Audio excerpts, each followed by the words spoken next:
Bonjour, bonsoir, un bonsoir tout particulier à Madame Gabrielle Sinclair, directrice générale de l'Australian Children Education and Care Quality Authority, pardon pour la prononciation, qui nous fait l'honneur d'être présente à cette heure tardive.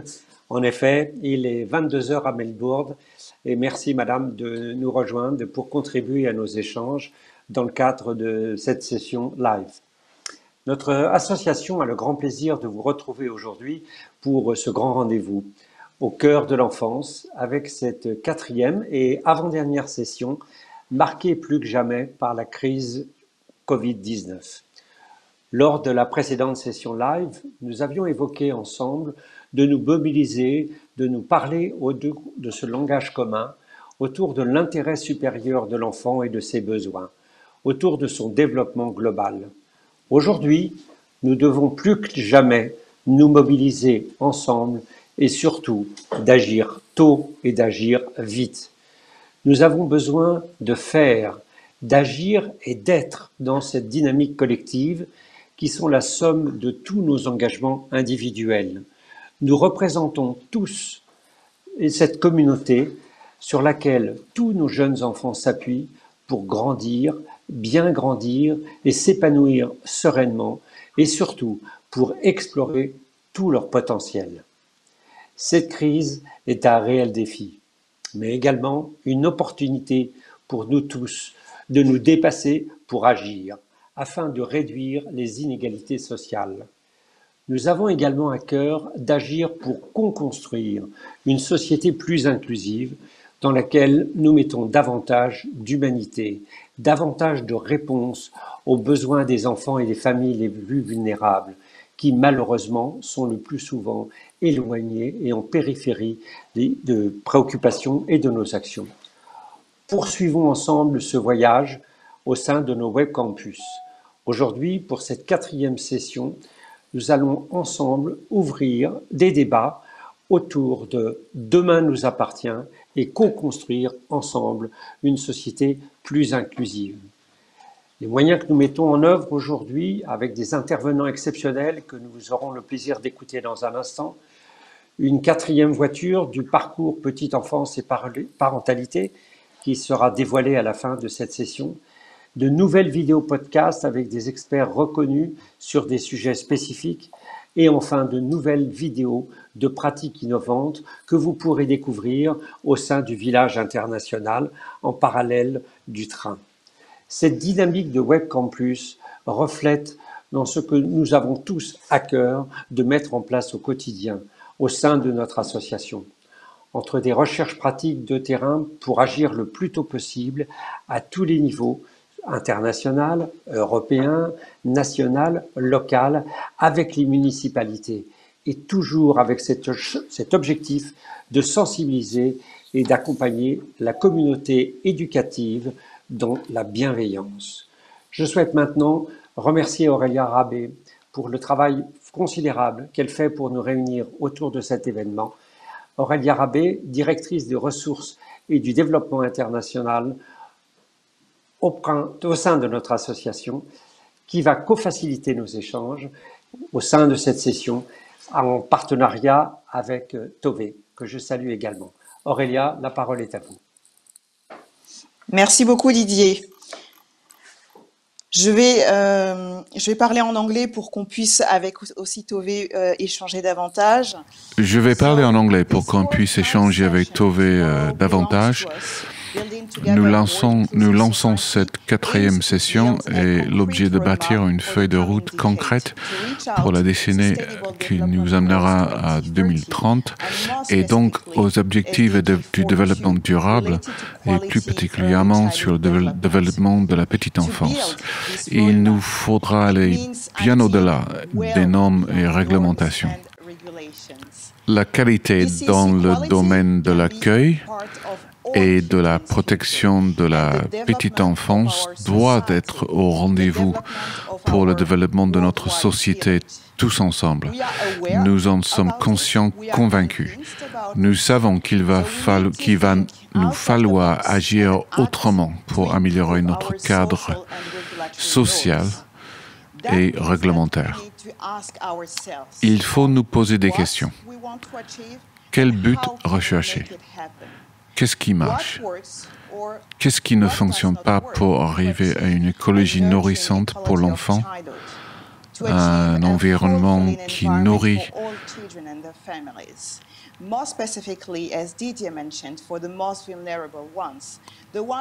les enfants, les familles et particulièrement les enfants les plus vulnérables.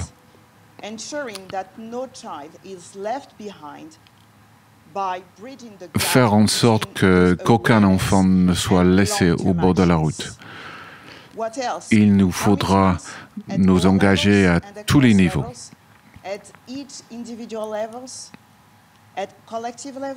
Uniquement au niveau individuel, collectif, sur le développement de l'action publique, comme l'illustre aujourd'hui le système des objectifs de développement durable des Nations Unies avec l'UNESCO en tête pour l'éducation et aussi l'implication de l'OCDE pour la petite enfance et l'Union européenne qui travaille aussi beaucoup sur le cadre de l'éducation et des soins à la petite enfance. J'ai le grand plaisir d'accueillir ma co-modératrice qui va accueillir avec moi un panel d'intervenants. Tove, vous êtes conseillère du ministère de l'Éducation et de la Recherche, plus particulièrement au département de l'éducation des jardins d'enfants et de l'école primaire.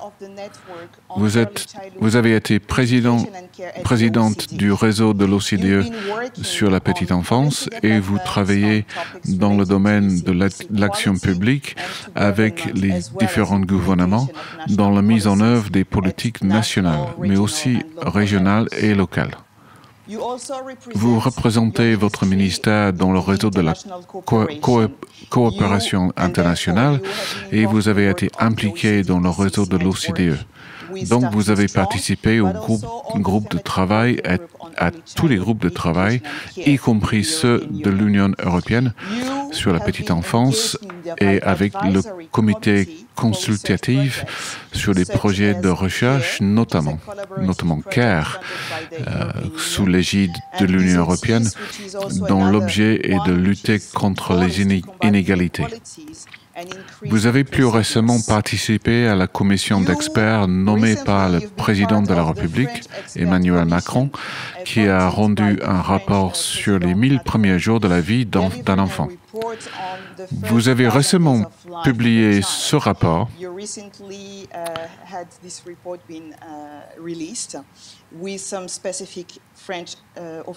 avec des événements autour de ce lancement. Vous avez participé à un nouveau modèle de financement de l'accueil et des soins aux jeunes enfants en Irlande. Tove, vous connaissez la façon dont nous regardons le modèle nordique qui nous inspire depuis longtemps. Je vous donne la parole. Thank you, Aurelia. And you are my perfect co-host. I'm really looking forward to this because vous êtes vraiment une modératrice de rêve. Je fais que nous avons un panel formidable et un sujet passionnant. Je me réjouis de participer à cette 4e session dont le but est de discuter du contrat social novateur dont nous avons besoin pour faire émerger un environnement vraiment épanouissant pour nos plus jeunes citoyens. Nous vivons aujourd'hui dans un monde plein d'incertitudes, mais envisageons l'avenir. Nous pouvons nous engager individuellement et collectivement pour cet environnement qui permettra à nos enfants d'être heureux. Cette période de distanciation physique et sociale pose problème à tout le monde, notamment aux enfants, qui ont besoin de faire partie de communautés, et à la famille, mais aussi aux amis, avec la communauté locale, voire mondiale. Nous allons nous servir de cette crise pour faire émerger de nouveaux modèles et reconnaître ce qui est nécessaire pour que tous les enfants et leurs familles se sentent importants, appartenir à un ensemble. Pourrons-nous servir de cette dynamique actuelle avec l'engagement de ceux qui sont sur le terrain pour vraiment mettre l'intérêt de l'enfant au cœur de notre attention à tous? Avec toutes mes expériences passées, j'ai discuté pendant de longues années avec des amis et collègues. J'ai toujours constaté que notre préoccupation commune est que le confinement a un effet particulier sur les enfants, particulièrement sur les plus vulnérables qui ont besoin de soins, de protection, de soutien dans le système éducatif. Quand nous avons décidé d'ouvrir en Norvège, cela paraissait urgent à la lumière des éléments dont nous informait la communauté éducative qui disait que les enfants ne recevaient pas les soins dont ils avaient besoin. Ils se retrouvaient dans des situations dangereuses. Donc il fallait réagir de façon claire et coordonnée. Nous avions besoin d'orientation pour tous les services qui assuraient les soins aux enfants en prenant en compte la nécessité de prévenir la contamination tout en assurant un soutien aux enfants. Il faut faire en sorte que nos institutions restent ouvertes, que nos enfants continuent de les fréquenter, même si nous voyons se profiler la deuxième vague. Les enfants ont besoin du personnel, de leurs enseignants, de leurs éducateurs, qui les stimulent. Ils ont besoin de ce lien, d'avoir le soutien du personnel. Un des résultats de cette crise, c'est que nous reconnaissons l'importance de nos jardins d'enfants, par exemple. Les personnels et les directions ont été reconnus pour les efforts investis et pour le mal qu'ils se donnent. La première fois que j'ai participé à un de ces congrès en 2016, on m'a demandé de quoi nous aurons besoin pour avancer vers un accès universel de tous les enfants à la protection et les soins à la petite enfance de qualité. J'ai répondu par les 5 C. La conviction, l'engagement, la contribution, la collaboration et la curiosité. Il est important d'être centré sur l'enfant. Nous sommes tous engagés pour les objectifs du développement durable.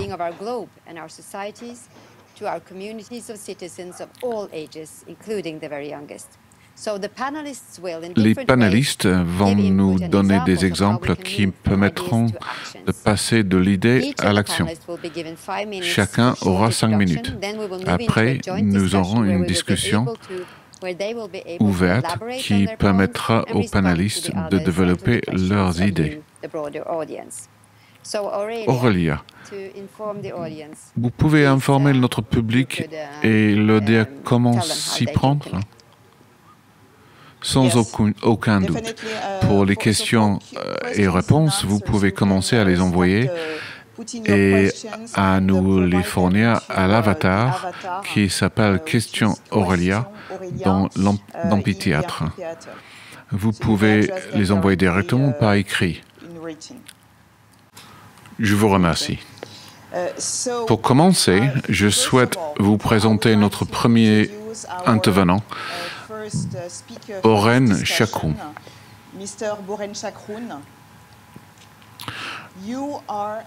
Ce monsieur Boren Chakroun, merci beaucoup de votre présence et très heureuse de vous retrouver au sein de ce 3e congrès international au cœur de la petite enfance.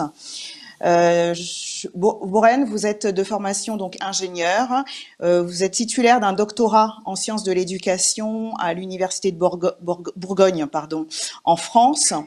Vous avez travaillé au cours des années 90 comme formateur principal, chef de projet.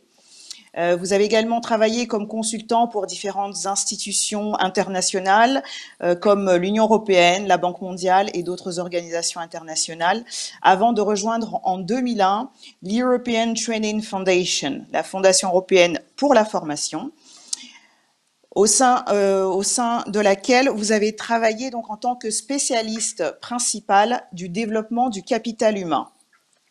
Aujourd'hui, vous êtes directeur de la division des politiques et des systèmes d'apprentissage tout au long de la vie au siège à l'UNESCO. Et vous avez réalisé dans ce cadre une série d'examens des politiques publiques et de diagnostic des systèmes de compétences dans différents contextes. Vous êtes auteur et co-auteur de différents articles et livres et ouvrages dans le domaine du développement des compétences et de l'apprentissage tout au long de la vie. Une grande partie de vos travaux les plus récents portent spécifiquement sur les tendances mondiales en matière de réforme des systèmes d'éducation et de formation, mais également sur l'agenda mondial pour le développement des compétences dans le contexte des objectifs de développement durable de 2030. Monsieur Boren, Chakroun, à vous la parole. On vous écoute. Merci Aurélia et bonjour à tout le monde. C'est un plaisir et un honneur d'être parmi vous. La présentation ne me rajeunit pas, mais ceci dit, je vais essayer de partager avec vous quelques perspectives du travail que fait l'UNESCO dans le contexte du développement durable et notamment de l'objectif de développement durable 4. Également, je voudrais aborder quelques problématiques liées à la réponse Covid. Je pense que Tove a mentionné quelques aspects. Je voudrais abonder dans cette direction et partager également quelques initiatives que nous réalisons actuellement dans ce domaine. Je vais parler en anglais et en français, en tous les cas, selon les différents points que je vais aborder. Je vais passer d'une langue à une autre. Peut-être que pour commencer mon intervention, je souhaiterais mettre en lumière les enjeux que je peux déjà identifier qui émergent du paysage mondial de l'éducation, le rôle que joue l'éducation aussi dans la petite enfance. Toutes les preuves montrent qu'il y a importance à investir tôt dans la petite enfance et l'éducation de la petite enfance. Dans tous les domaines, tels que les neurosciences ou de recherche scientifique, il y a importance à investir dans le bien-être de la petite enfance dans le domaine de l'EPPE. Néanmoins, ces faits ne sont pas traduits à grande échelle en politique éducative et sociale. Et ça, c'est un problème. Le deuxième défi que je peux identifier, c'est la place que la protection et l'éducation de la petite enfance ont dans l'attention des dirigeants de la communauté internationale. Il y a beaucoup d'accent mis sur la santé, moins sur l'éducation pré-primaire. Il faut en faire plus en matière de plaidoyer, en matière d'action politique. Votre événement est important. Il montre l'importance à développer la protection de la petite enfance. Ce genre de manifestation est encore bien nécessaire. Il est tout à fait important que nous ayons ce genre de congrès ou de forums, de manifestations qui viennent faire avancer la cause de l'éducation et de la protection de la petite enfance. Troisièmement, bien sûr, les effets de la COVID-19 sur l'éducation.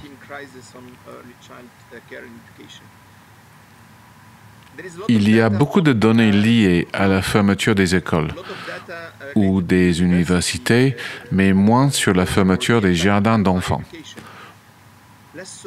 On en sait moins sur ce qui s'est passé dans les écoles pré-primaires et sur les effets. Dans les enquêtes, nous nous penchons sur les écoles, moins sur les pré-primaires. Il est urgent de porter notre attention sur la protection de la petite enfance. Cette crise est prolongée. Nous voyons dans beaucoup de pays une deuxième vague et nous voyons aussi que dans de nombreux pays, 53 pays ne rouvrent pas les écoles. Donc, il y aura encore une éducation en distanciel, parfois selon des modèles hybrides. Il est néanmoins nécessaire d'agir rapidement du fait de la situation et de la négligence de la protection. Cela se voit dans les moyens affectés à l'éducation de la petite enfance dans le domaine de l'aide au développement ou dans les financements nationaux. Nous nous sommes récemment penchés sur les moyens affectés dans l'enseignement, dans les paquets de relance. Il y a peu de moyens affectés à l'enseignement, encore moins à l'éducation de la petite enfance. Je suis ravi de voir que notre collègue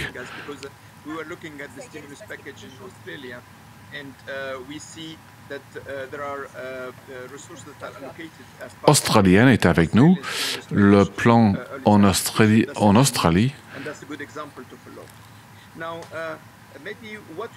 dégage des moyens pour cela. Le niveau de l'action publique, premièrement, pour essayer de tirer les enseignements,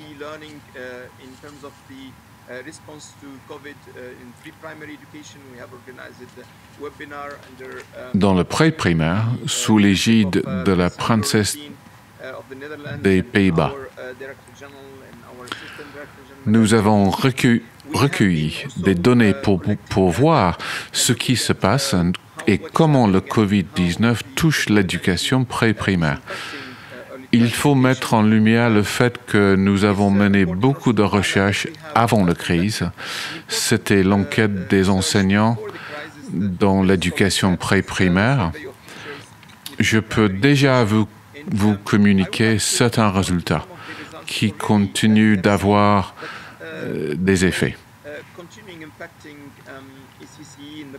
On peut voir qu'il y a très peu de réglementation dans ce secteur dans bien des pays. Il s'agit d'un secteur qui n'est pas soumis à des processus d'assurance qualité clairs. Dans de nombreux pays, les enseignants ne sont pas certifiés pour enseigner à la petite enfance. Dans bien des pays, le financement n'est pas non plus clair. Mais on voit des exemples clairs. Par exemple, le Ghana. Depuis 2007, on a adopté une politique claire sur la petite enfance. On voit des résultats en matière de scolarisation qui sont passés de 60% à 117% en scolarisation brute, bien des années plus tard. Il y a des pays qui cadrent l'enseignement pré-primaire pour les objectifs de développement durable. C'est le cas de la Namibie, par exemple.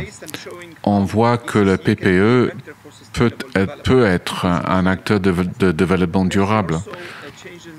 En Indonésie, un conseil de l'EPPE est créé en pointe en matière de réglementation de la profession des enseignants dans l'enseignement pré-primaire.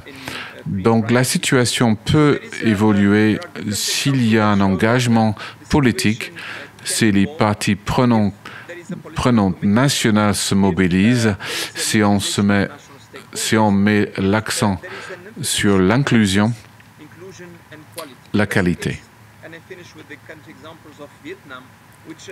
Au Vietnam, ils sont parvenus à une scolarisation totale pré-primaire grâce aux politiques.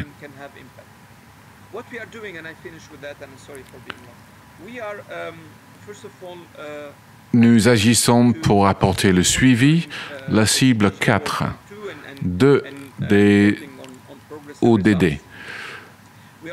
Nous faisons un rapport sur le résultat. Nous avons aussi lancé un programme de formation des enseignants à grande échelle pour les enseignements de pré-primaire avec 2000 enseignants environ, en se concentrant sur la pédagogie. Nous organisons également une réflexion importante sur le droit à l'enseignement pré-primaire dans le cadre de notre travail sur le droit à l'éducation. Nous voyons le droit à l'EPPE comme faisant partie du droit global à l'enseignement et comment nous pouvons développer des outils normatifs pour faire progresser ce programme. Je serai ravi de poursuivre la discussion pendant la table ronde. Merci.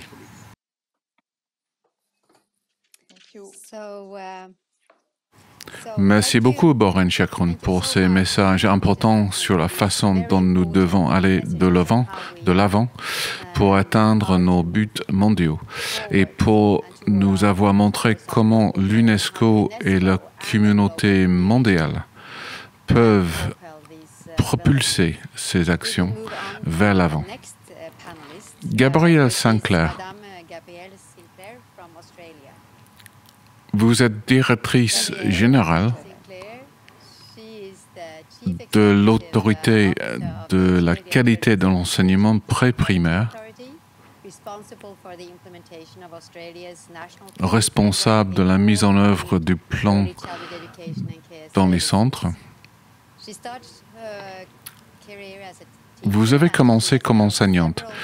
Vous avez plusieurs postes responsables au sein de l'État, y compris dans le portefeuille de l'éducation, de l'infrastructure, de la planification, des autorités locales et des services publics. Vous vous êtes intéressé à la façon dont les familles, l'État, les instituts de recherche, on peut aider les enfants à s'épanouir grâce à des programmes de qualité. Vous êtes idéalement positionné pour nous faire part des réponses sociétales à la situation actuelle, pour voir comment cela influe sur le bien-être et l'environnement des jeunes enfants. Merci beaucoup. Bonjour à tous. Je suis ravi d'être ici. C'est une magnifique occasion de vous faire part de l'histoire australienne. Je suis ravi de travailler avec vous pour faire la différence pour les enfants dans le monde.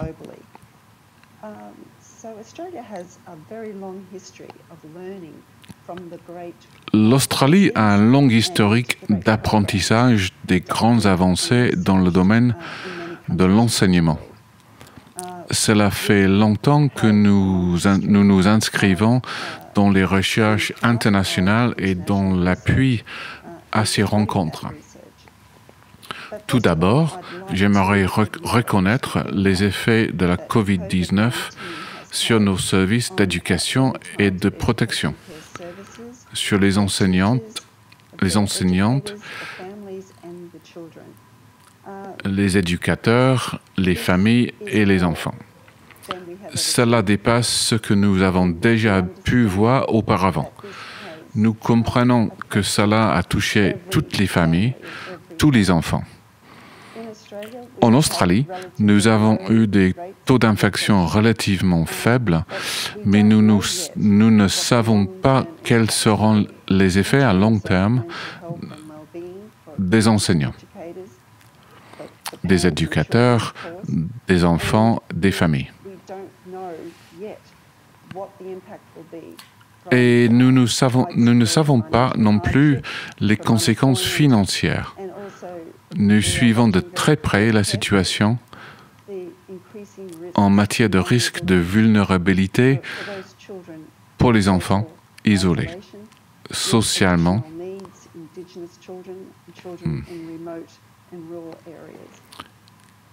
Quels ont été les effets sur la question de la qualité? Nous nous sommes concentrés sur la mise en œuvre du cadre national de qualité depuis 2008. Ce cadre a fortement été influencé par le rapport Starting Strong de l'OCDE.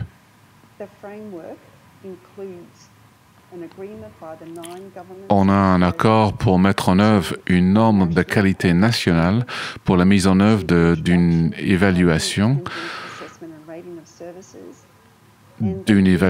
juridique, d'avoir des personnels qualifiés et aussi d'avoir un ratio d'encadrement très strict des enfants.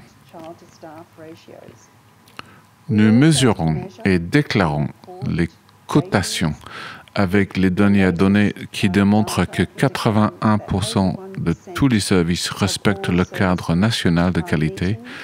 C'est un niveau très élevé. Cela s'est passé avec un financement public accru destiné aux familles pour subventionner l'accès aux services de la petite enfance et aussi des politiques dédiées pour permettre à tous les enfants d'avoir accès à au moins 600 heures d'éducation et de protection de la petite enfance de qualité avant d'entrer en pré-primaire. En primaire. La pandémie a mis à l'épreuve ce cadre. Nous avons déterminé 4 histoires positives de cette épreuve.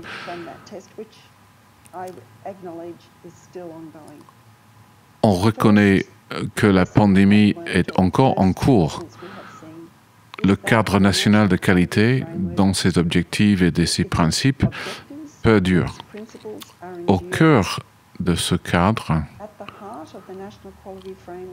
on stipule qu'un enfant a le droit à la sécurité, la santé et au bien-être. Il a droit à l'accès et à la participation à un programme d'éducation et de protection de la petite enfance de qualité. C'est l'obligation des gouvernements, des services, des enseignants de garantir, d'améliorer constamment la qualité. Nous avons pu constater qu'il y a des pratiques exceptionnelles dans les services en Australie. Pendant qu'on fermait les écoles, pendant le confinement,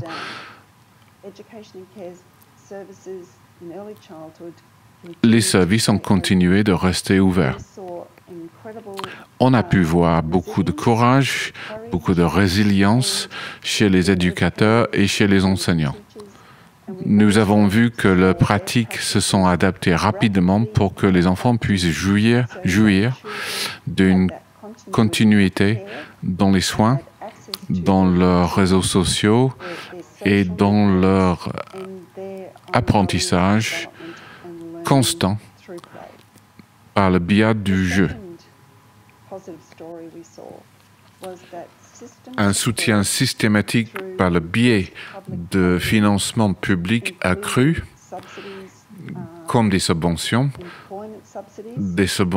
à l'emploi aussi, des systèmes visant à s'assurer qu'on ait un succès 100% subventionné, donc gratuit, à des services d'éducation et de protection de manière immédiate. Tout cela a réussi. On a eu peu de ruptures, de fermetures.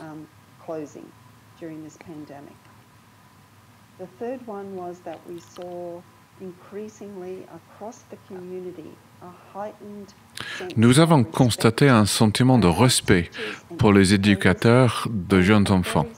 Nous avons vu réémerger un sentiment de l'importance de la petite enfance, notamment en matière de crise.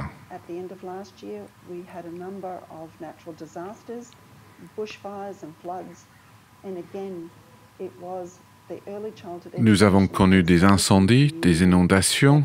Ce sont les services qui sont restés le plus longtemps possible pour garantir le cadre sécurisant des enfants pour une certaine continuité. On comprenait de mieux en mieux cette importance par un discours qui reconnaissait la valeur pour chaque enfant de l'éducation, mais une valeur en termes de prospérité économique, donc une valeur qui se repérait au niveau de la société elle-même, associée à ce que chaque enfant ait accès à une EPPE de qualité pour pouvoir contribuer à la société pour un emploi de qualité. Nous avons également repéré 4 points faibles dans notre système. Le premier concerne les enfants les plus vulnérables. Lorsque le coût de l'accès à l'EPPE a disparu, nous avons constaté la présence de beaucoup d'enfants qui n'étaient pas visibles, car beaucoup se trouvaient inscrits à l'EPPE dès qu'ils n'avaient plus l'obstacle du coût de l'inscription.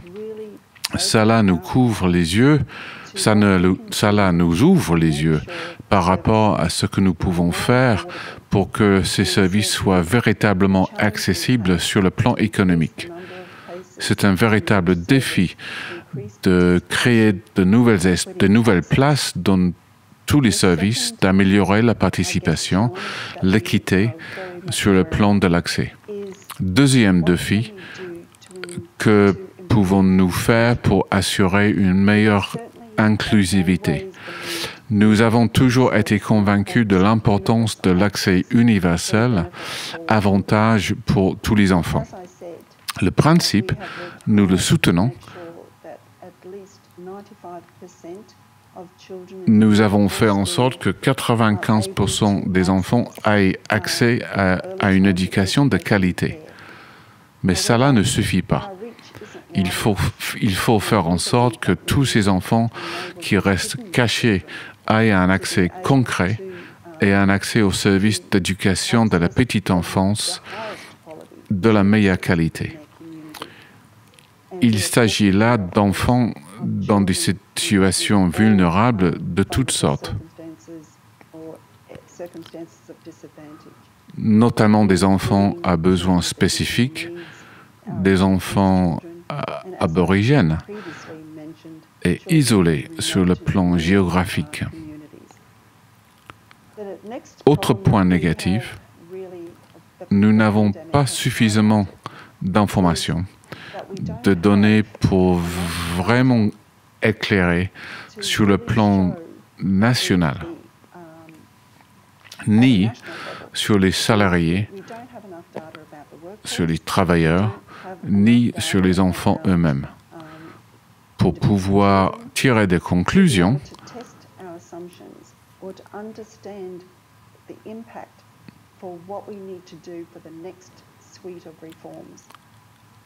il faut confirmer ce qu'il est nécessaire de faire.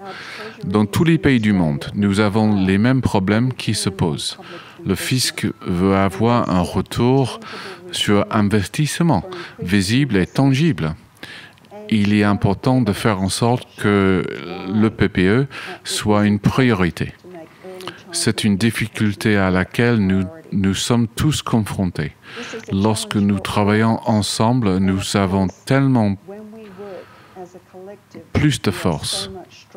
Nous sommes tellement mieux à même de faire cette démonstration, de convaincre nos politiques et notamment ceux qui nous financent que le PPE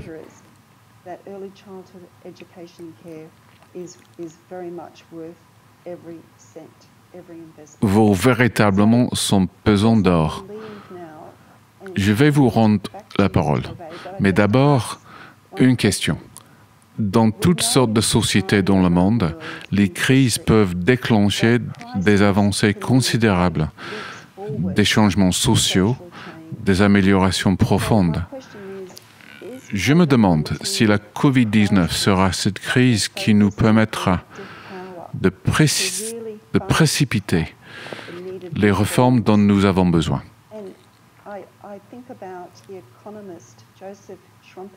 Je pense à Schumpeter, l'économiste, qui parlait d'opportunités de destruction créative.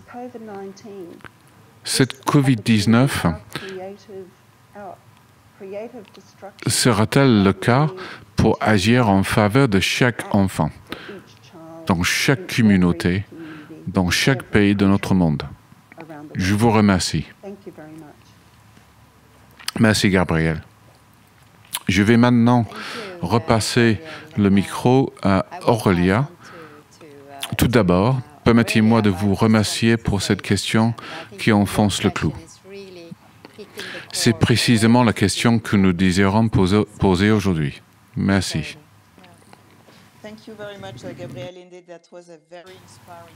Voilà un partage d'expériences véritablement plein d'inspiration.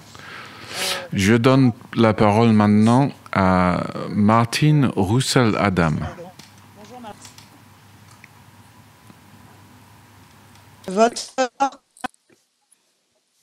J'entends mal. Là, vous m'entendez? Oui, mais difficilement. J'entendais mieux Gabriel tout à l'heure. Yes. Yeah, yes, I can. Just a minute. I'll just have to find the note. Okay. So we are very, very happy to have Madame Martine Roussel with us today. Le parcours de Martine Roussel-Adam est marqué par un engagement sociétal et croyance dans le potentiel de chaque individu pour peu qu'on lui donne une chance de l'exprimer. Après avoir créé et développé 2 entreprises de conseil par téléphone dans le but de mettre à droit à la portée de tous, elle s'investit depuis 18 ans dans l'entrepreneuriat social en tant que présidente du fonds Ashoka et dans l'éducation au sens large. Dans le livre Les jardiniers de l'âme, elle met en lumière les meilleures pratiques à travers le monde pour aider les enfants en difficulté. En 2007, elle crée l'association Chemin d'enfance, dont la mission est de permettre à chaque enfant, quelles que soient ses difficultés, de réaliser son plein potentiel. En 2016, elle cofonde avec Frédéric Lenoir la fondation et l'association SEV, Savoir-être et vivre ensemble, pour permettre aux enfants et aux adolescents de grandir et en discernement et en humanité, notamment à travers des ateliers de réflexion philosophique. We are very, very happy to have you with us, and we did a preparatory call, and I really enjoyed our discussion. So please, now the floor is yours. Ok, bonjour, bonjour à tous et désolée de mon retard, j'ai eu un petit problème technique car je suis à une autre conférence et donc je ne suis pas à mon lieu habituel et donc la connexion ne fonctionnait pas très bien. Mais je suis vraiment ravie de vous avoir rejoint et d'avoir entendu mes prédécesseurs. Je voulais souligner qu'un des grands problèmes de l'éducation aujourd'hui est de continuer à fonctionner sur les bases du siècle dernier. Or, le monde a changé et il change à chaque moment. Et la crise du Covid-19 que nous connaissons actuellement, mes prédécesseurs en ont parlé aussi, montre à quel point il est important de se renouveler. Et malheureusement, quand on entend les prospectivistes, on n'a pas fini avec les crises. Notamment, Edgar Morin nous dit « Nous entrons dans l'ère des grandes incertitudes, l'avenir improbable est en gestation ». C'est donc que on doit se préparer à des mondes qui vont toujours être différents. Et Que fait-on par rapport à ça pour les enfants? Alors, sans nier l'utilité des savoirs basiques, hein, lire, écrire, compter, il faut arriver à développer des compétences qui vont permettre à nos enfants de vivre pleinement dans la société de demain et surtout de pouvoir répondre aux immenses défis qui se présentent à nous, que ce soit au niveau économique, au niveau social, au niveau environnemental. Et pour faire face à ces défis, simplement la transmission de savoir, telle que malheureusement elle est, même s'il y a ça bouge un petit peu, mais malheureusement, essentiellement, c'est encore ça aujourd'hui dans l'école. Et il faut absolument faire bouger et développer des compétences qu'on appelle les soft skills, mais des compétences liées à la créativité, à l'empathie, à la gestion des émotions, à la solidarité entre les personnes, au respect de l'autre dans sa différence et au respect du vivant dans son ensemble. La liste pourrait être longue, mais essentiellement, ce sont des qualités de savoir-être et de vivre ensemble. C'est pourquoi la dernière fondation et association que j'ai co-créée avec Frédéric Lenoir s'appelle SEV, savoir-être et vivre ensemble, et en même temps, c'est la sève de l'arbre. Alors, comment faire par rapport à ça? Et les autres panélistes ont très bien expliqué que les politiques sont extrêmement importants et ont un rôle majeur à jouer. Mais ce que moi, je voudrais pointer aujourd'hui, dans le cadre de mon intervention, c'est que je pense qu'il faut un double mouvement du haut, mais aussi du bas. Et je pense que les expériences terrain sont extrêmement importantes et on ne le sait pas assez. Et là, je parle aussi, on a évoqué tout à l'heure la fondation Ashoka, qui regroupe des entrepreneurs sociaux, c'est-à-dire ce sont des gens qui cherchent à changer le monde, mais à partir d'actions concrètes. Et là, on ne se rend pas compte de toutes ces initiatives qui existent sur le terrain et qui font bouger les choses. Et à mon avis, pour arriver à notre transition éducative que nous appelons tous de nos voeux, il faut expérimenter. Il faut accepter qu'il y ait des expérimentations parce que c'est tellement complexe que si on attend que tous les théoriciens, les pédagogues, les politiques soient complètement d'accord, ça va prendre encore plein de temps. Et aujourd'hui, on est dans l'urgence. On n'a plus de temps. L'urgence environnementale, elle est là. L'urgence sociale, elle est là.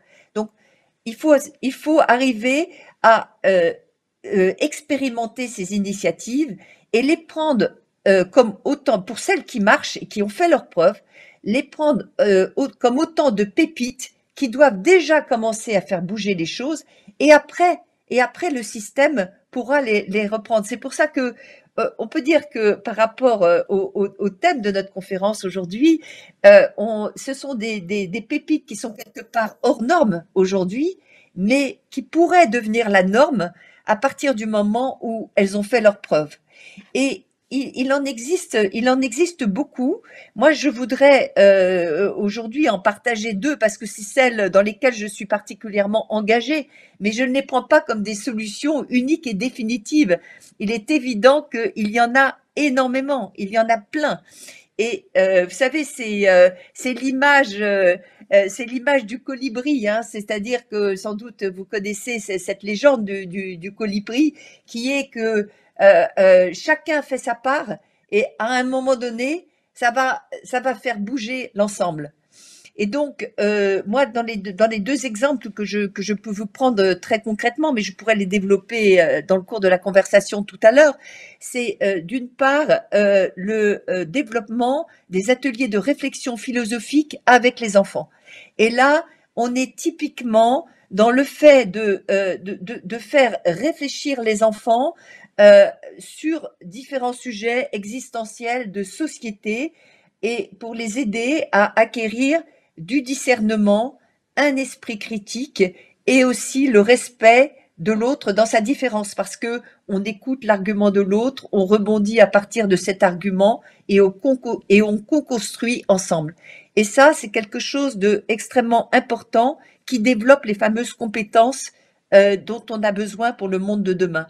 Le deuxième exemple que je voudrais vous prendre, c'est par rapport aux enfants en difficulté, et j'ai été contente qu'on l'aborde tout à l'heure parce qu'il y a quand même énormément d'enfants qui sont sur le bord de la route et dès le plus jeune âge, soit parce qu'ils sont en situation de handicap physique ou psychique, soit parce qu'ils sont en situation sociale extrêmement difficile.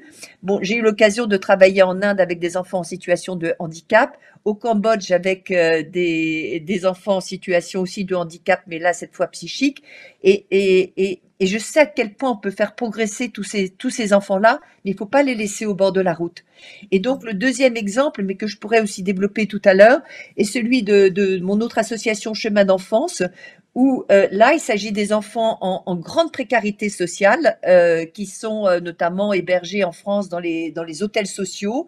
Et à travers le jeu, nous les aidons à comprendre l'interculturalité, c'est-à-dire respecter leur propre culture, mais comprendre aussi la culture du pays dans lequel ils doivent s'insérer, donc en l'occurrence la France.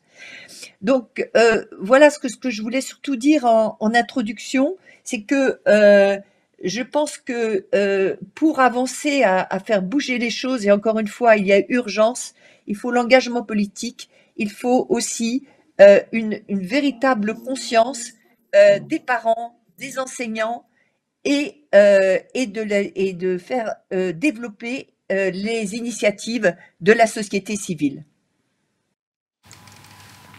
Merci infiniment.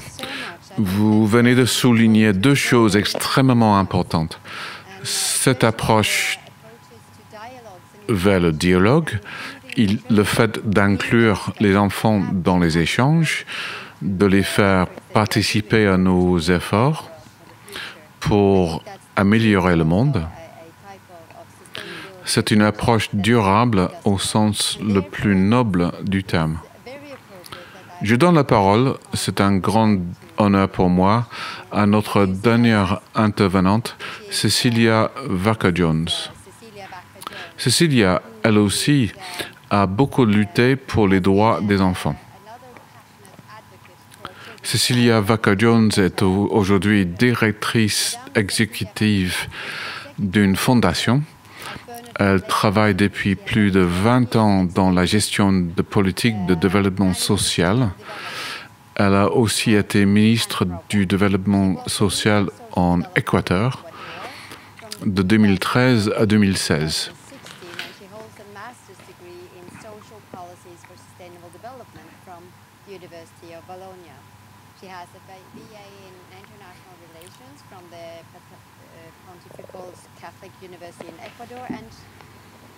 Elle a obtenu une maîtrise. Elle complète sa maîtrise de la London School of Economics. Nous attendons votre contribution avec impatience. Merci à tous.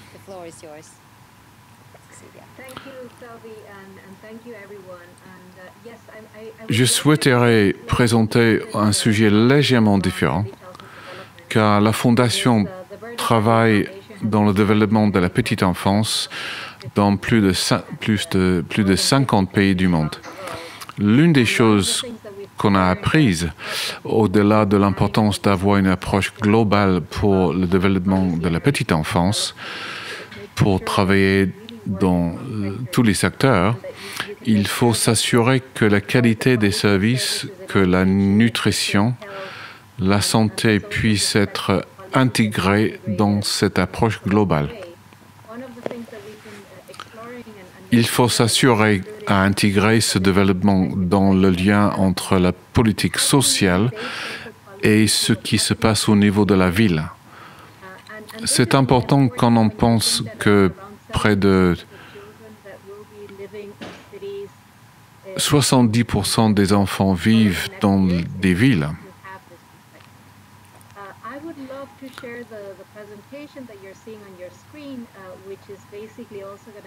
Sur l'écran, ma présentation est remplie d'images. Je crois plus aux vertus de l'image que des mots.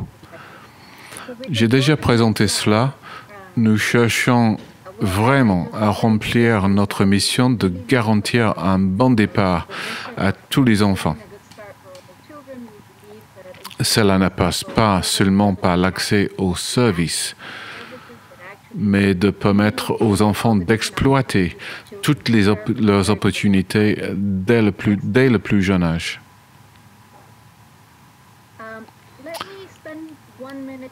Cette planche est très puissante. Là, vous voyez une photo, une IRM de cerveau en haut. C'est le cerveau d'un enfant qui ne fait que survivre. Si vous comparez à celle du dessous, il y a beaucoup de connexions qui ne se produiront pas dans le cerveau du bébé qui n'a pas d'accès à tous ces services. En bas, ce bébé a accès à des services de qualité. Là, nous voyons comment développer un urbanisme différent. C'est Urban 95, car nous avons essayé de travailler avec des urbanistes, des architectes, des maires pour voir comment prévoir la ville différemment si on la voit à 95 cm du sol, qui est la taille d'un enfant de 3 ans en bonne santé.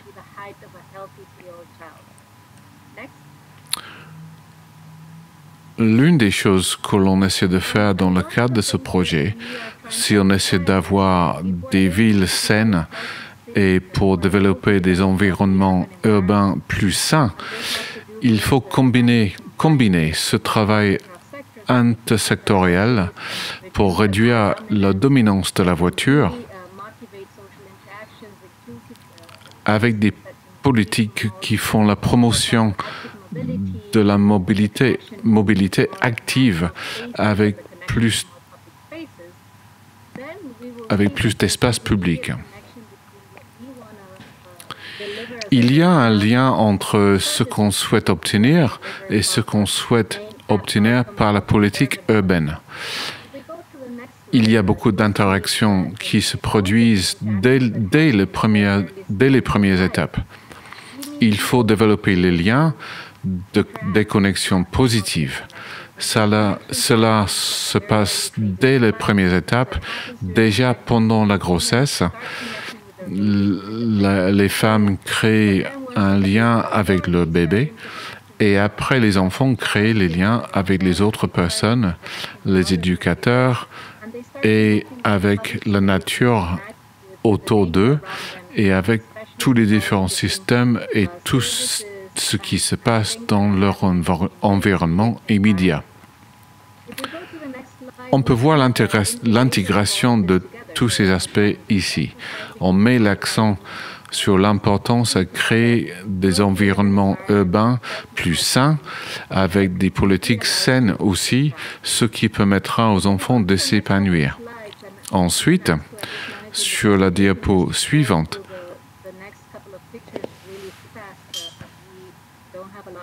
sur les diapos suivantes, ici vous voyez comment certains maires ont utilisé les espaces publics pour créer des interconnexions. Là, je donne un exemple, comme le Danemark, qui a développé toutes ces politiques urbaines pour essayer d'ancrer les services de la petite enfance au sein de la ville et de tout développer autour de ces services. On peut donc créer des espaces où la petite enfance est inclusive pour les autres aspects de la vie, pour créer une relation harmonieuse avec l'environnement.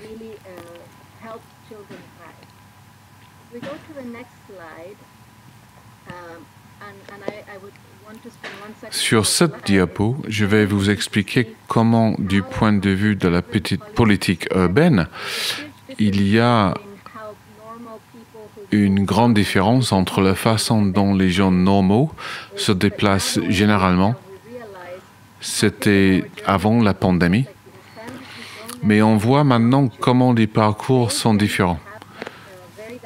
Quand on a des jeunes enfants, on n'a pas toujours parcours très direct. Avec des petits-enfants, on a des parcours complexes. On doit visiter des endroits différents en peu de temps. Si on réfléchit du point de vue de la mobilité, il faut voir comment développer des comportements différents. Là, c'est l'exemple de Tirana, où on utilise le changement de comportement pour faire changer les comportements à toutes les étapes, à toutes les premières étapes de la vie. La bicyclette, on commence à apprendre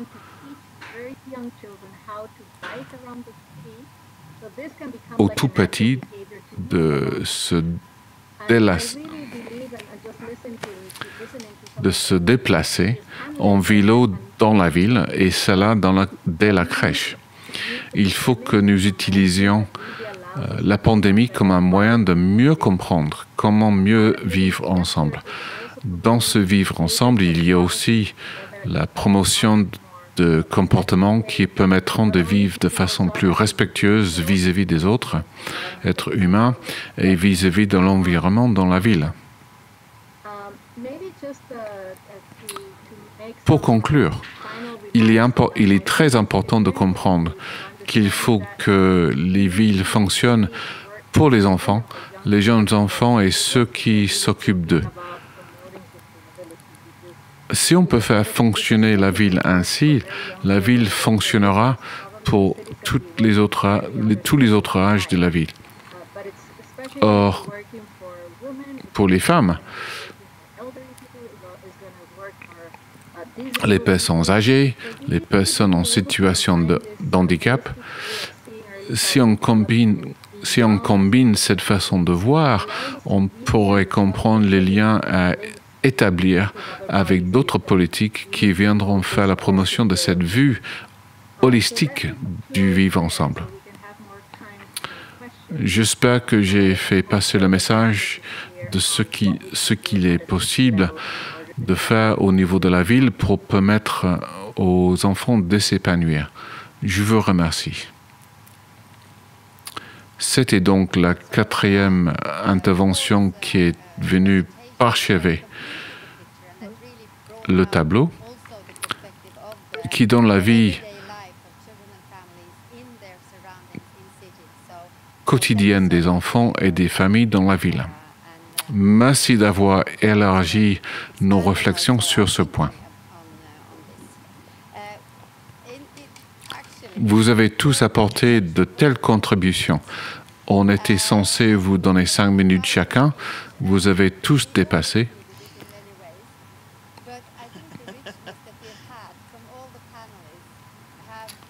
Mais pris ensemble, tout est là dans ce que vous avez dit.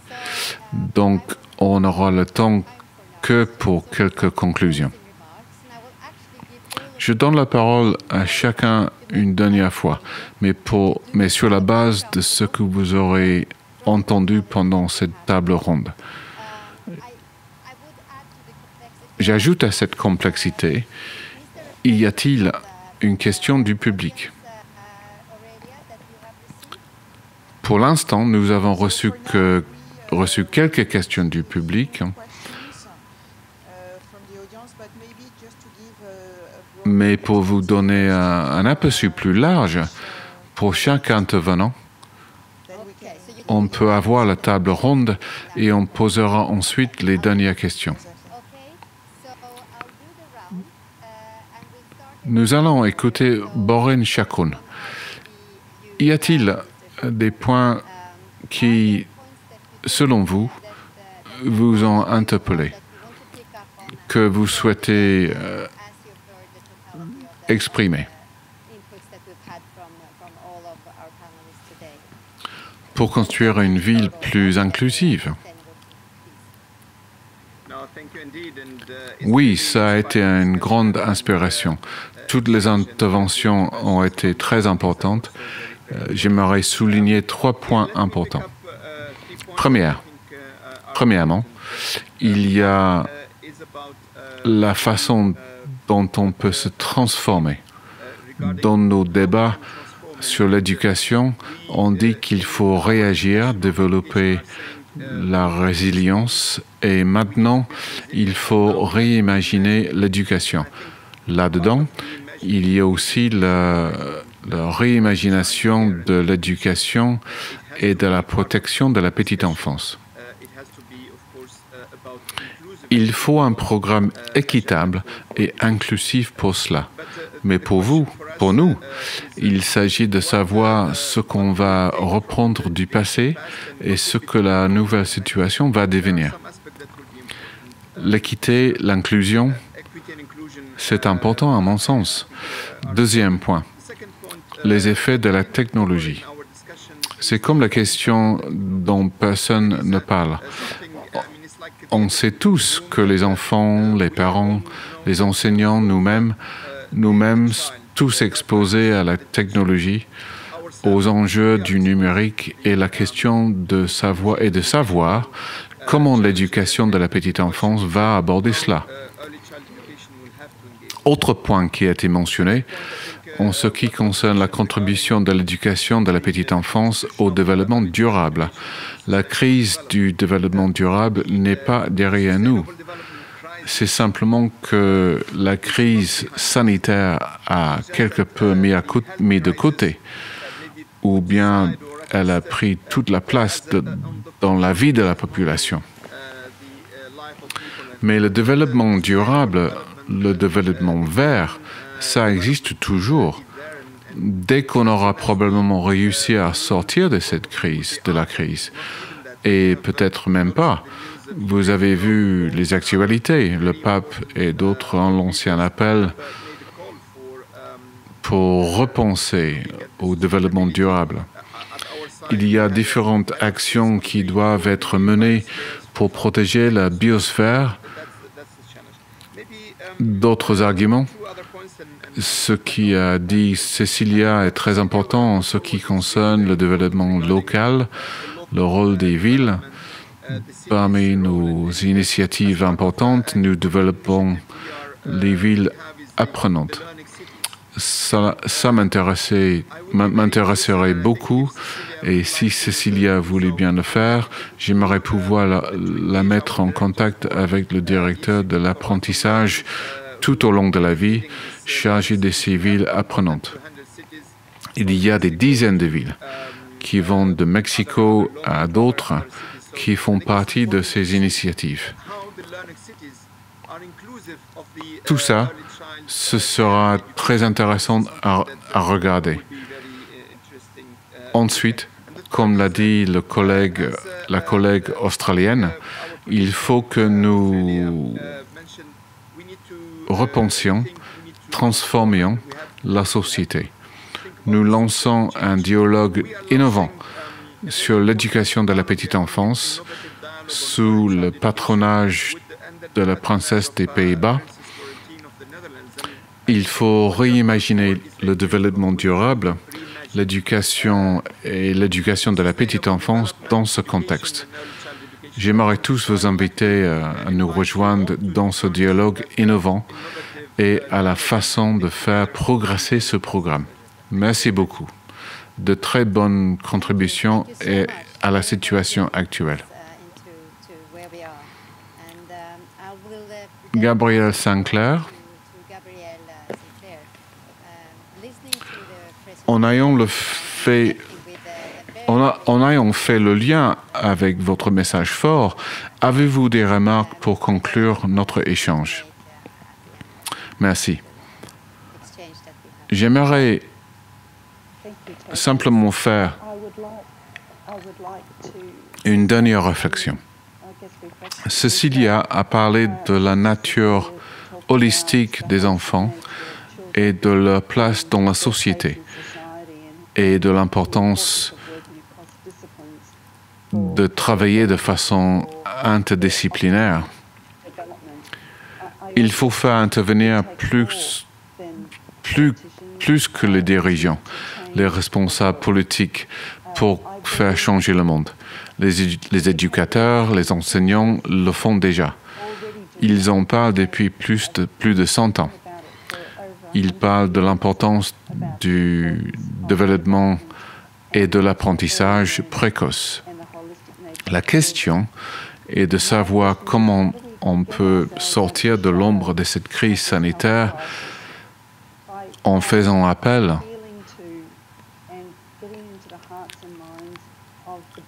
à la rationalité des grandes entreprises, des banquiers internationaux. Ce sont eux qui ont un pouvoir incroyable. Ce ne sont pas ceux à qui on pense de prime d'abord, mais ce sont eux qu'il faut convaincre. On réfléchit déjà à comment intégrer ces personnes qui ne réfléchissent pas aux enjeux de la petite enfance et aux droits de chaque enfant. Merci. Un autre message fort de votre part et une très bonne question. Ça le tombe à point nommé, car il faut plus que des responsables politiques pour faire changer le monde. Il faut un engagement local avec la population à différents postes. Martine Roussel-Adam, je vous donne la parole. La voix de l'enfant est l'une des choses qu'il faut intégrer au dialogue si on veut être durable. Vous avez peut-être d'autres réflexions à faire vu les présentations entendues aujourd'hui. Avez-vous compris ma question? Did you understand my question, or do you want It's okay? No, it's okay. Good. Oui, mais j'étais aussi très intéressée par les différentes interventions et même si on est tous de pays différents avec des angles de vue différents, je crois que ce qui ressort de tout ce qu'on a dit, c'est le respect de l'enfant, y compris déjà quand il est dans le ventre de la mère, comme on l'a vu sur les photos, et à toutes les époques de sa vie. C'est prendre l'enfant comme quelqu'un d'important. N'oublions pas qu'il y a encore un siècle, on considérait qu'un bébé, c'était un tube digestif. Hein. Il y a eu beaucoup de progrès là-dessus, et heureusement. Et on voit que c'est son environnement. Et vraiment, nous, c'est ce qu'on essaie de faire dans nos ateliers de réflexion philosophique, c'est de dire l'enfant est un interlocuteur valable. C'est-à-dire qu'il a quelque chose à dire, il a quelque chose à exprimer et on doit l'écouter. Et c'est à partir de là qu'il peut éventuellement faire évoluer ses comportements, mais à partir de sa propre réflexion. Et je crois que c'est la façon dont on pourra le mieux armer nos enfants par rapport à tous les défis qui les attendent demain. Parce qu'il faut que ça vienne d'eux, il faut qu'ils sachent qu'ils peuvent être acteurs de changement, qu'ils ont des solutions en eux et qu'il faut leur faire confiance. Parce qu'ils sortent des raisonnements absolument incroyables. Encore pendant la crise du Covid-19, ils nous ont étonnés par leur réflexion. Donc, ayons confiance dans les enfants et donnons-leur l'environnement pour qu'ils puissent s'exprimer. Merci beaucoup. Nous écoutons les enfants et les voyons aussi nous indiquer un chemin pour bâtir un monde plus durable.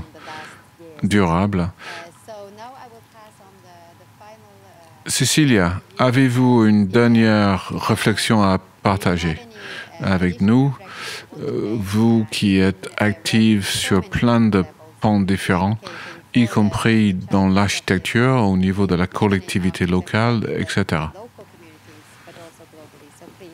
Je vous remercie. Peut-être que je vais me contenter de souligner un message qui me paraît nécessaire de marteler. Ceux qui défendent les droits des enfants, santé et la position des enfants savent que c'est important d'investir dans ces domaines. Mais comment le faire comprendre à ceux qui ne le savent pas, à qui on n'a pas encore démontré l'importance de cet investissement? ce sont les responsables des collectivités locales, des municipalités. C'est à eux qu'il faut comprendre l'impact des politiques qu'ils mènent, comment leur faire voir l'importance de préserver les budgets de la petite enfance.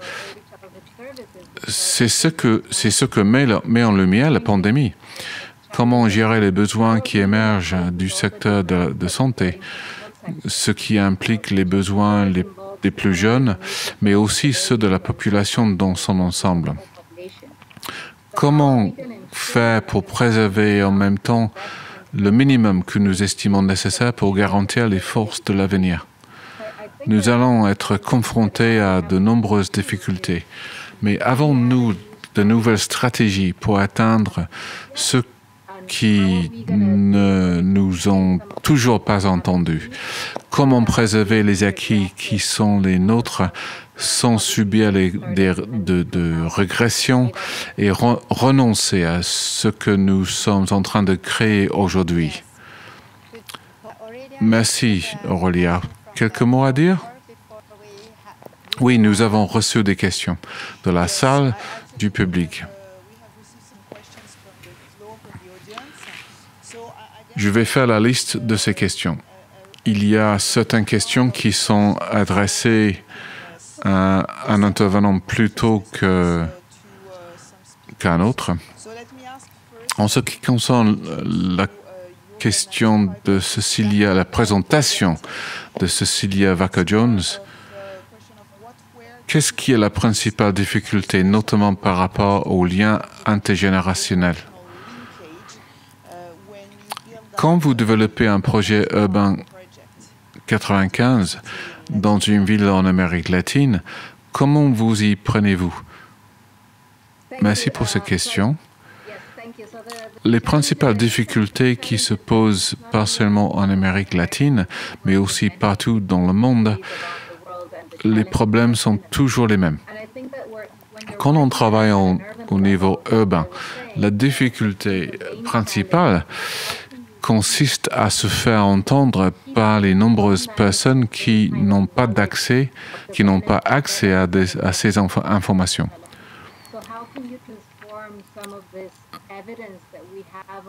Sur les retombées des investissements, comment leur faire comprendre qu'investir dans le PPE, ça se traduira en termes de développement urbain? Deuxième difficulté, c'est les interventions tactiques. Comment faire comprendre que les interventions tactiques au niveau de l'aménagement urbain, qui consistent généralement en de petites interventions, qui ne rencontrent donc qu'une fraction de la population, comment faire pour que ces interventions urbaines soient développées et atteignent le monde entier? Ce n'est pas tellement de concentrer les avantages sur le plus jeune, car tout ce que nous faisons pour un bébé ou pour un tout petit aura aussi un impact positif plus tard dans la vie. Donc le principal problème, c'est de montrer que ces interventions peuvent être réalisées à plus grande échelle et partout dans la ville.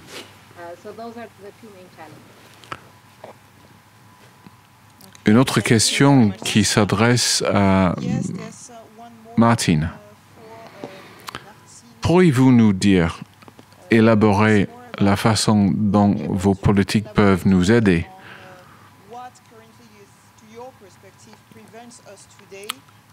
À donner une voix aux plus jeunes enfants pour qu'ils soient entendus. Les ateliers que vous organisez sont un exemple.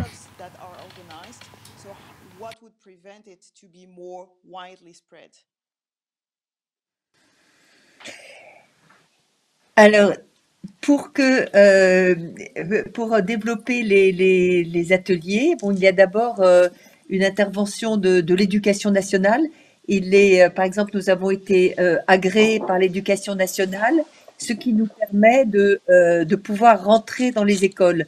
Ceci dit, et ça rejoint un petit peu ce que je disais tout à l'heure, je pense que toute action pour être efficace doit à la fois venir du haut et du bas, parce que à la fois on peut avoir, le ministre peut dire qu'il est important de nous faire intervenir, faire rentrer les ateliers de réflexion philosophique, nous ou d'autres d'ailleurs, dans les écoles, mais il faut que les enseignants, les directeurs d'école, les inspecteurs soient convaincus aussi, et les parents aussi. Donc, il est très important d'avoir aussi cette possibilité de s'exprimer et de montrer l'intérêt. Le deuxième point, parce que là, je parle de l'éducation nationale, mais le deuxième point qui est très important, ce sont les collectivités locales. Parce que de plus en plus, et à la suite du Covid-19, des collectivités locales sont venues nous dire, écoutez, nous, on veut un meilleur vivre ensemble dans notre ville, on ne s'en sort pas. Comment pouvez-vous, à travers les ateliers de réflexion philosophique, amener les enfants et même les parents à plus de réflexion ensemble? Donc là aussi, c'est une intervention qui peut venir. Alors, par exemple, on a une intervention avec la politique de la ville, et notamment les quartiers prioritaires de la ville, qui sont des quartiers difficiles. Et là, on a de plus en plus de demandes d'intervention. Merci beaucoup. Didier, vous leviez la main. Vous demandez la parole? Je vous la donne. Je vous remercie pour toutes ces contributions. Une simple remarque. Nous parlons souvent de l'importance de mobiliser le niveau politique, mais nous ne communiquons pas assez avec les médias, avec les journalistes. Peut-être cela peut servir d'invitation. Nous sommes tous motivés.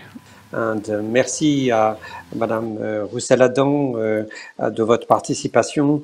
Vous avez parlé d'Ashoka, vous avez parlé de la Fondation Sève. Merci pour le soutien que vous nous apportez. Mais peut-être le temps est venu de se réunir et de faire une invitation commune pour mettre ce sujet entre les mains des journalistes qui aujourd'hui se contentent de relater des faits divers catastrophiques, mais qui ne s'attaquent pas au sujet de fond qui nous mobilise tous. Donc, que ce congrès soit l'occasion de nous mobiliser tous à notre échelle, à notre niveau, pour essayer d'obtenir des journalistes, des vrais sujets de fond auprès des parents.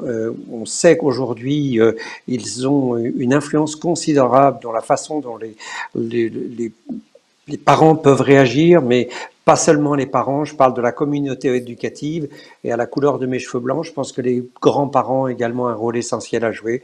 Et si nous pouvions, au-delà de cette conférence d'aujourd'hui, réfléchir ensemble à créer quelque chose qui nous permettrait d'inviter des journalistes à une présentation globale de tous les travaux sur le plan national et international. Je pense que ce serait un énorme succès parce que le travail que notre association fait depuis 4 ans a permis de faire évoluer le sujet, nous le pensons, sur le plan national et international au niveau des politiques, mais force est de constater que malheureusement, les journalistes se manifestent très peu malgré les nombreuses invitations que nous pouvons leur adresser. Donc, j'adresse de mes voeux les plus chers cette demande à ce que nous réfléchissions ensemble à la possibilité de mobiliser les médias. Merci, Tove. Je crois que votre appel est bien positionné pour recueillir ce genre d'attention. Souhaitez-vous avoir la contribution des autres? Nous n'avons pas beaucoup de temps. Ou est-ce seulement un message que nous devrions noter pour l'avenir? Gabrielle Sinclair a parlé de la nécessité d'impliquer une communauté plus large, pas directement liée à la petite enfance, et de les inclure dans notre sujet d'aujourd'hui. Cela rejoint l'appel qui vient d'être lancé par Didier à l'instant. Il s'agit aussi de plus voir comment les entreprises, le monde des entreprises peut être impliqué dans cette discussion générale, non seulement les médias et les journalistes, mais aussi les entreprises. Et peut-être que Boren, étant donné votre parcours et la relation que vous avez, pensez-vous qu'il soit possible d'établir ce lien entre les entreprises privées et l'éducation de la petite enfance plus particulièrement? Oui, complètement. Well, yes, indeed.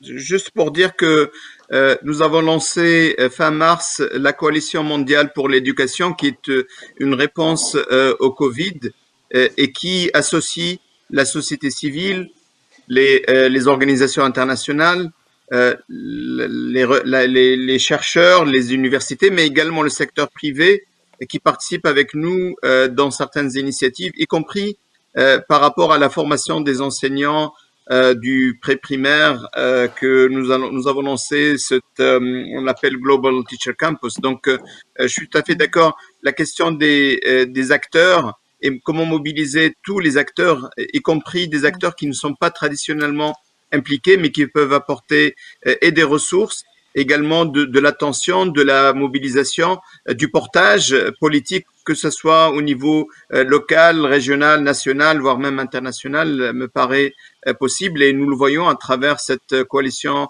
mondiale pour l'éducation qui est opérationnelle. Nous avons actuellement plus que 160 partenaires et il y a environ 40 partenaires privés, que ce soit les entreprises ou bien la philanthropie qui est associée à ces entreprises qui sont aussi importantes à mobiliser dans ce contexte. Merci.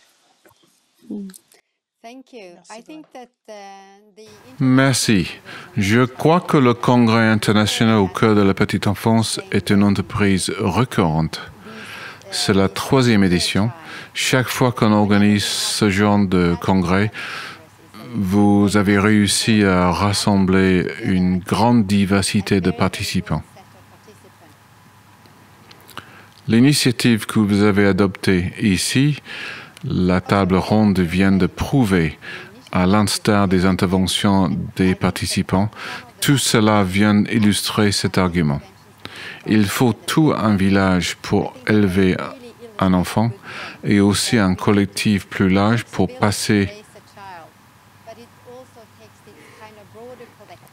des idées à l'action.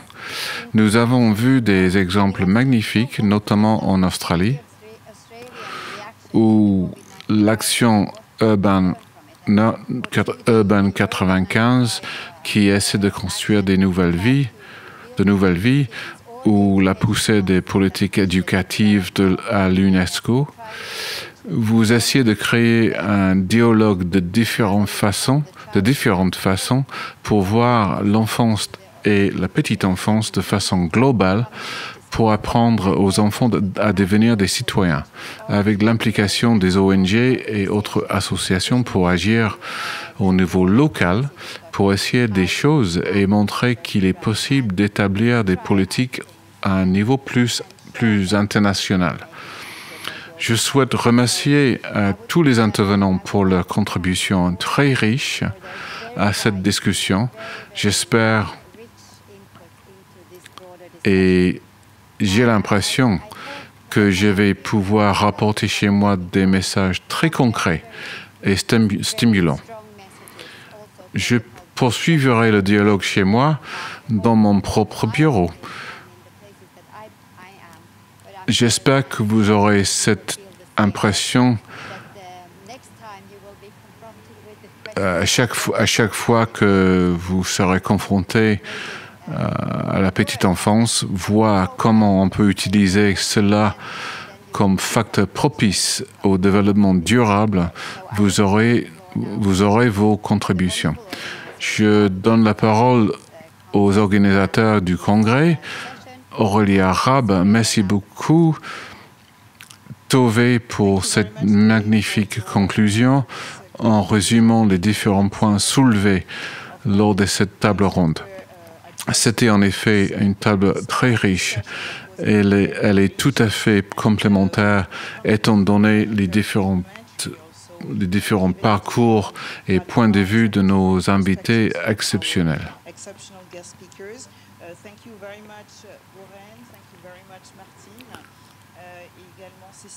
Merci beaucoup d'avoir été des nôtres.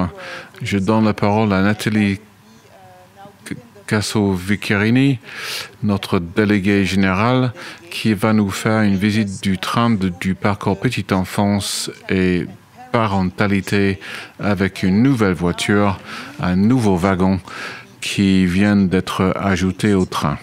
C'est une voiture qui s'appelle Agir tôt, qui parle de cette action proactive.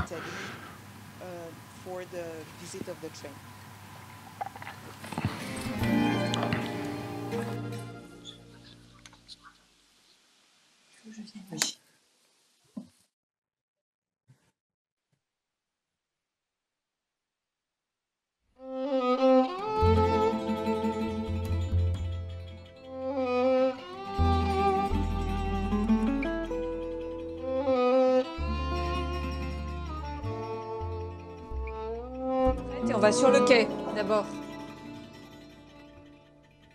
1, 2, 3, 4.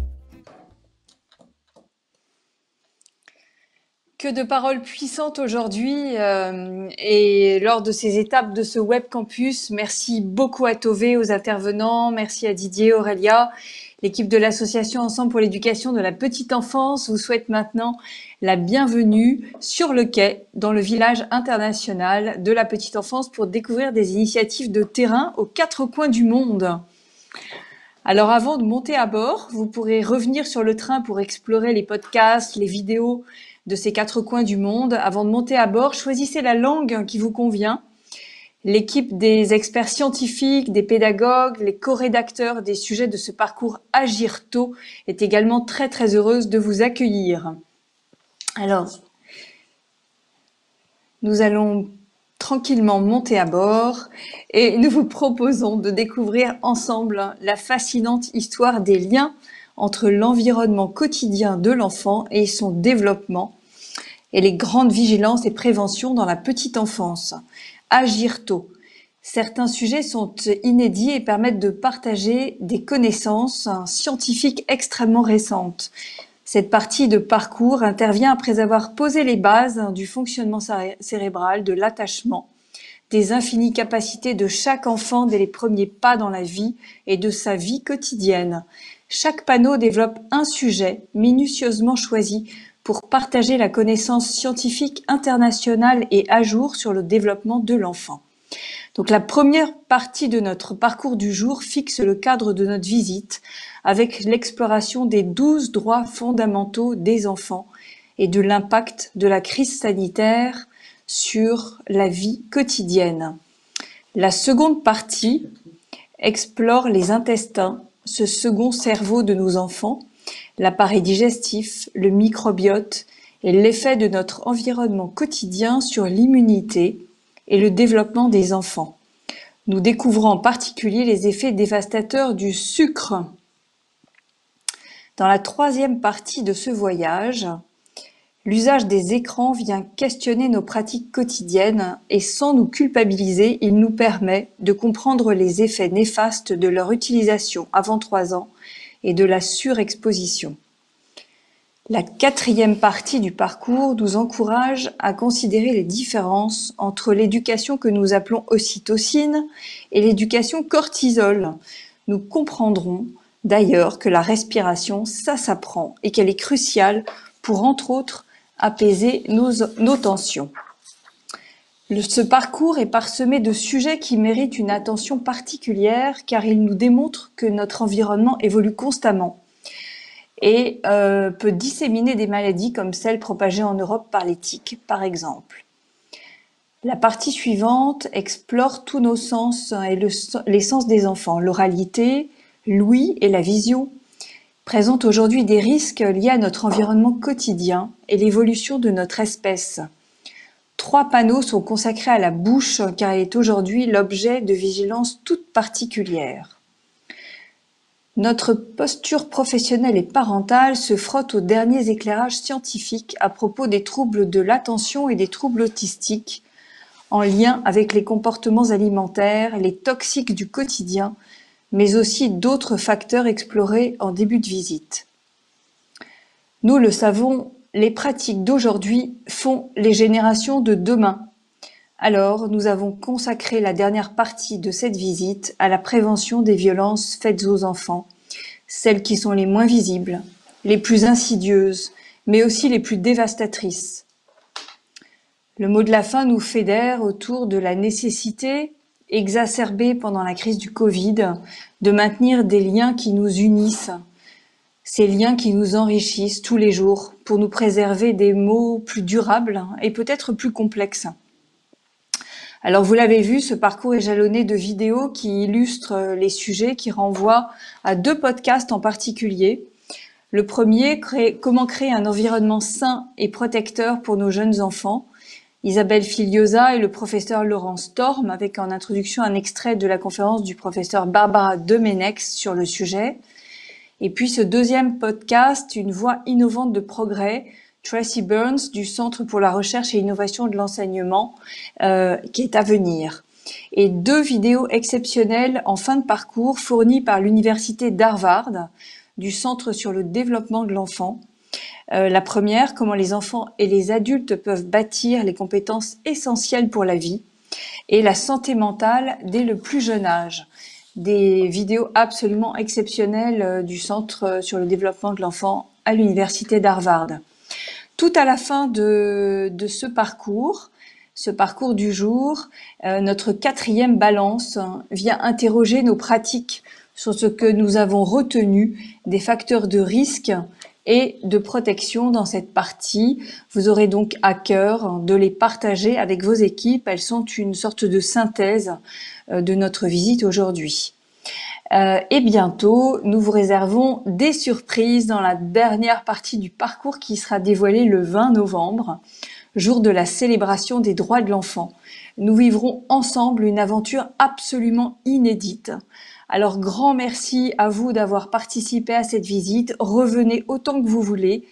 Nous vous invitons à renouveler, à partager cette expérience autant de fois que vous le souhaitez, en ayant bien soin de cliquer sur les flèches au sol pour vous diriger. Et pendant l'intermède musical, je redonne la parole à Didier pour le mot de la fin. Merci beaucoup, à très bientôt.